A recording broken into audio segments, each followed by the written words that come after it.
एक integrated development plan के अनुसार हम आगे बढ़ सकें, उसकी तैयारी मैंने की है और मुझे खुशी है कि उस पर जनता का बहुत आशीर्वाद मुझे मिल रहा है। मैं कहता हूं हमेशा कि मुझे गर्व है कि मैं सनातनी हूं, लेकिन हमारी पार्टी और हमारे गठबंधन के लोग कहें कि सनातन कोढ़ है, सनातन मलेरिया है, सनातन डेंगू है, सनातन को समाप्त कर देना चाहिए और हमारी मौन स्वीकृति और सहमति उस पर हो।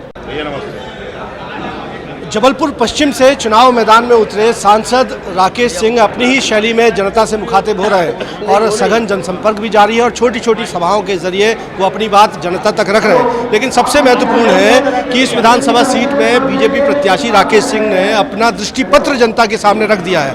अमूमन विधानसभा चुनाव में ये बात देखी नहीं जाती जो यहाँ देखी गई है और दृष्टिपत्र में बिंदुवार कई वादे किए गए हैं। ये भी बात कही जा रही है कि अयोध्या के सरयू तट की तर्ज पर जबलपुर में नर्मदा नदी के तट को विकसित किया जाना है। ये दृष्टिपत्र क्या कहता है और कितना अनोखा है? देखिए, मैंने हमेशा शाश्वत विकास पर जोर दिया है।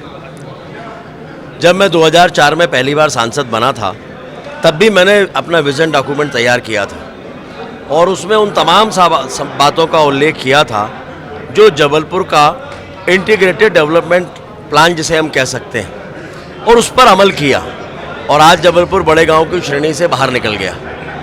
अब चूंकि मेरी जिम्मेदारी पश्चिम विधानसभा क्षेत्र की है, तो पश्चिम विधानसभा क्षेत्र का ऐसा विकास जिसे हम शाश्वत विकास कह सकें और वो पश्चिम विधानसभा क्षेत्र के सभी पहलुओं को छूते हुए फिर से एक इंटीग्रेटेड डेवलपमेंट प्लान के अनुसार हम आगे बढ़ सकें, उसकी तैयारी मैंने की है, जिसमें सभी बातों का उल्लेख है। नर्मदा जी के तटों को सरयू के तट की तर्ज पर विकसित करना, यहाँ पर जो जल प्लावन है उससे भी बाहर निकलना, सब्जी मार्केट है, ट्रैफिक प्लान है, इन सब पर विस्तार से अपनी बात मैंने रखी और मुझे खुशी है कि उस पर जनता का बहुत आशीर्वाद मुझे मिल रहा है। विकास के मुद्दे के साथ हम देख रहे हैं कि सनातन का मुद्दा भी बड़ा गरमाया हुआ है। सनातन का मुद्दा होना ही चाहिए।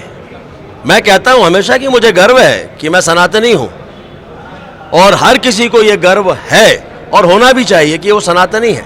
लेकिन सनातनी होना और छद्म सनातनी होना दोनों में फर्क है। अगर हम सनातनी हैं तो हम सनातन के खिलाफ कोई बात को स्वीकार नहीं करेंगे। ये नहीं चल सकता कि हम कहें कि हम भी सनातनी हैं, लेकिन हमारी पार्टी और हमारे गठबंधन के लोग कहें कि सनातन कोढ़ है, सनातन मलेरिया है, सनातन डेंगू है, सनातन को समाप्त कर देना चाहिए और हमारी मौन स्वीकृति और सहमति उस पर हो। चुनाव आए तो भगवा गमछा डालकर हम लोगों के बीच में आ जाएं कि हम राम भक्त हैं, हनुमान भक्त हैं, हम सनातनी हैं। ये छद्म सनातनी है और ऐसे छद्म सनातनियों को जनता माफ नहीं करेगी। आपकी यहाँ से दावेदारी से कांग्रेस भी मुश्किल में है। राहुल गांधी भी यहाँ पर पदयात्रा करने जा रहे हैं। जबलपुर की पश्चिम विधानसभा क्षेत्र में भी वो पदयात्रा भारत जोड़ो की तर्ज पर करेंगे। क्या आपको लगता है कि इसका क्या स्वागत है राहुल गांधी जी का? वो जरूर पदयात्रा करें यहाँ पर। अगर उनकी पदयात्रा से कुछ होना है तो ज़रूर होना चाहिए, कोई ताकत मिलना है तो ज़रूर मिलना चाहिए। मैं ऐसा मानता हूँ कि उनकी पदयात्रा भारतीय जनता पार्टी के लिए और मेरे लिए लाभदायक होगी।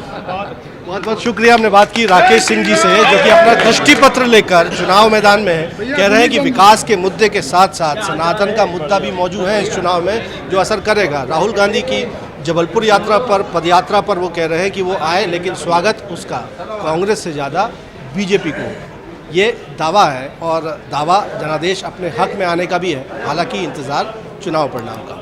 कैमरामैन सतीश सराठे के साथ विजेंद्र पांडे, IBC 24 जबलपुर।